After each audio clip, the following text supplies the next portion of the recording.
Hey guys, wanted to come today with a quick video to talk about a few of the differences between the Michelin Commander 2s, which have been around for a little while, and the new Michelin Commander 3s.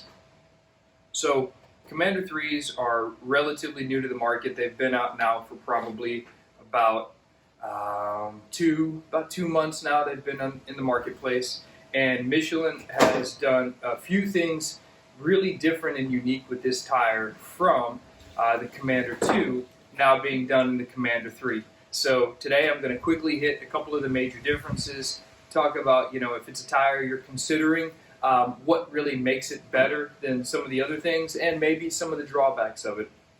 So before we get into the Commander 3, let's talk about the Commander 2, which was and still is actually a great seller. So when Michelin came out with the Commander 1, it came out with some success, but it didn't get near the feedback that the Commander 2 got. When they came out with the Commander 2, it just worked so well that it was a huge success. And so a lot of people ended up using the Commander 2s as their main go-to tire.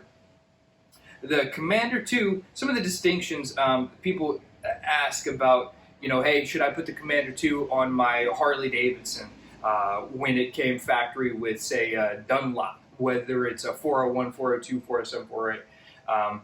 And the short answer to that is if you want the Harley to have that genuine Harley feel, then the factory Dunlop is going to give you that genuine Harley feel. With the Commander 2, Harley did not co-engineer that tire, so that's what Michelin thought was a really good all-around tire. And then subsequent after that, they came out with the Scorchers. The Scorchers were co-engineered with Harley Davidson. That's factory on a bunch of the Harley models, Sportsters, different stuff like that. So the Scorcher is that Michelin co-engineered tire. If you want a Michelin that gives you that genuine Harley feel, look towards the Scorcher. So the Commander 2 was strictly engineered by Michelin, and it lasted a really long time. It also gave you, a lot of customers said that it gave a really sporty feel as the bike would go through corners because of the shape of the profile of the tire. It tended to turn a little bit quicker than OE tire, so the bike felt sportier. But the best thing people really loved about the Commander 2 was the mileage. So Michelin kind of went back to the drawing board for the Commander 3 and thought, how can we improve this tire?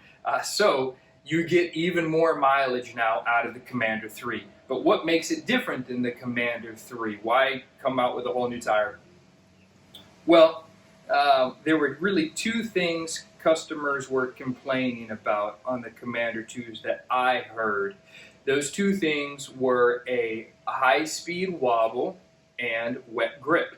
Now, if you were hunting a tire that was going to give you a bunch of mileage, the Commander 2 was really good at that. So it's very difficult to have one single tire that does everything. It lasts forever, it grips incredibly well, works in the dry, works in the wet. To have one tire that does everything is a challenge, to say the least. So the Commander 2 really shined when you looked at the mileage and the dry grip. But again, high-speed wobble and wet grip were the two complaints that I would hear if I ever heard complaints. Most people love the Commander 2s. Well, with the Commander 3, they have point-blank addressed that wet grip. These tires now have a silica package in the tire that's all the way across the profile of the tire that has significantly improved wet grip. I believe the silica package that's in this is very similar, if not the same, to the silica that's in the Scorcher tire, which is the OE tire. So you're going to get a premium wet grip tire out of the Commander 3. Commander 2 did not have that additive, so that's why if anybody ever did complain, sometimes wet grip was in that list of complaints. So Commander 3, wet grip has been directly addressed. The other problem, if anybody ever complained, the other thing people would sometimes mention would be a high-speed wobble. And when I say high speed, I'm talking above the speed limit. So, if you're doing maybe 70, 80, 90, 100, 110, 120, which on a Harley Davidson is really cooking. Maybe not so much on some sport bikes, but on a Harley, that's up there. All right, that's it. some people would complain about a little bit of wobble. What Michelin has done now on the Commander 3, now Michelin doesn't say this is a little bit of me inferring, but they've now broken the Commander 3 into 2 different model families. So on my right hand, right here, we've got the Michelin Commander 3 from the Touring family, and then we've got on my left hand, we've got the Michelin Commander 3 as they've got them in the Cruiser family. So when you're looking at the Commander 3s, you're going to see a Touring and a Cruiser, okay, on the Commander 3. The Touring tire is going to be more specific to bikes that are designed to getting on the highway and just eating miles, where the Cruiser tire is going to be a little bit more of that around town cruiser style bike, and that's going to be reflected in the sizes of them. Give you an example. Lots of Harley-Davidson touring bikes come with a 180 65/16 on the back.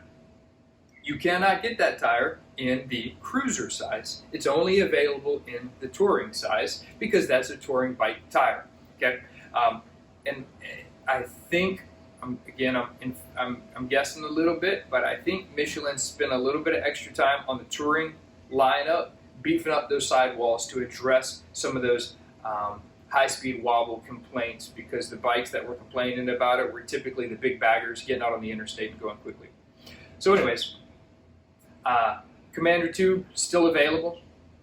Michelin still is making it. They've cut down the sizes, but they also reduced the price point. So you can pick up a Commander 2 for less money than what it used to cost before the Commander 3 came out. Now the Commander 3 is their new long distance tire. They say the Commander 3 is going to go about 25%, 20 to 25% longer life than the Commander 2, which is incredible because the Commander 2 gave absolutely incredible mileage. And the only complaints I ever heard have been directly addressed now with these Commander 3s. So if you're in the market for a Michelin, I run Michelins on all my automobiles. If you're in the market for a great Michelin tire, consider the Commander 3s. They've got a full lineup. They've got a touring and a cruiser. If you pick your size based on what you were taking off your bike, say it was a 130 16 or a MH21 or whatever it was, it'll typically put you in the right one. So anyways, the new Commander 3 from Michelin, it's available. It's a great tire, and go to your local bike shop, pick out a set, get them installed, and enjoy them. Thanks. Have a good day.